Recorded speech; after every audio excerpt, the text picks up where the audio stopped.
great. This cycle continued for 2 more years, with Team Bondi making local Aussie slugs jealous of their glacial pace. Things finally started to progress at a better clip in 2008 once Rockstar had sent a few producers over to Australia, braving the drop bears and didgeridoos, to try and right this expensive, leaky ship.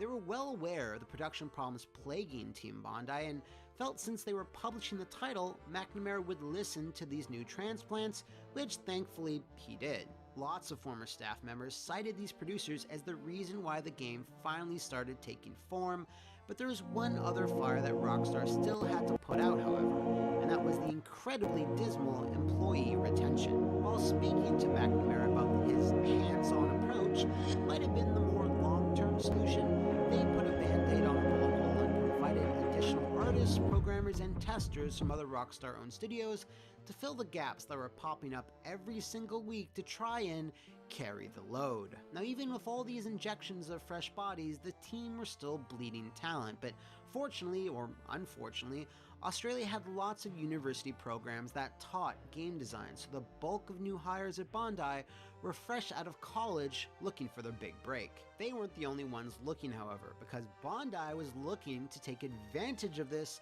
because the HR department established a new position for those young, doe-eyed game lovers, dubbed graduate juniors, as it would provide an excuse to pay low wages while promising a more permanent role within the company upon future performance reviews. Many didn't even last this long. A shared sentiment between almost all former employees of the LA Noire team, mostly all the Aussie hires, is that they felt like second-class citizens. Again, in the IGN expose, one of them explained further, "We were looked at as a disposable resource. Basically, if you weren't in the inner circle, basically a clubhouse of former Soho members, just a resource." Their attitude is, it's a privilege to work for us. If you can't hack it, you should leave. I heard one of the upper echelons say pretty much that. I thought it was disgusting. I don't understand how they can't see that maintaining talent would actually be good for them. Now, McNamara's micromanaging madness aside, there was another— Thank you for returning to me, operator. So slow on LA Noire, and that was an additional trickle-down effect from that low employee retention rate. It always takes some time for any new team member to get up to speed with the development, the tools, the engine, just everything. So whenever a new hire joined up, they would need weeks to acclimatize, slowing the work down even further. A particular programmer who had worked on the game recalls this problem vividly. "I inherited all the stuff they worked on, and of course, once that happens, I'm quite unproductive for like a month trying to figure out which way's up. This happened to me 3 or 4 times. I ended up inheriting 4 people's stuff." Now, remember those Rockstar producers? They were slack-jawed when they realized this one programmer was doing the work of 4 others. I was like, yeah, tell me about it, man. But when I left, I handed those 4 things on to somebody else, and then they hired new people too, and it just kept going.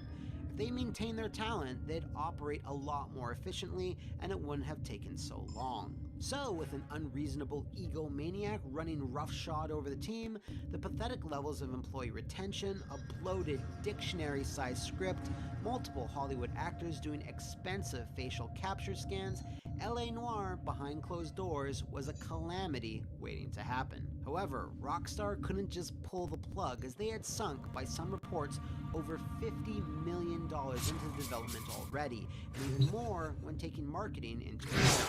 So it soldiered on until late 2009, a good 4 years after they had agreed to publish. Multiple milestone deliveries had been missed by this point, and to catch up on all the monumental amount of work left to do, upper management did what upper management does when they realized everything was screwed up.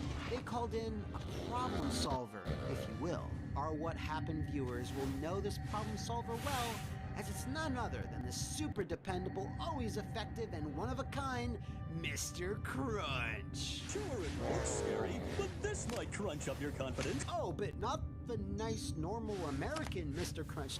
No. This was the foul-mouthed, aggressive, and cruel Australian hard-ass Mr. Crunch.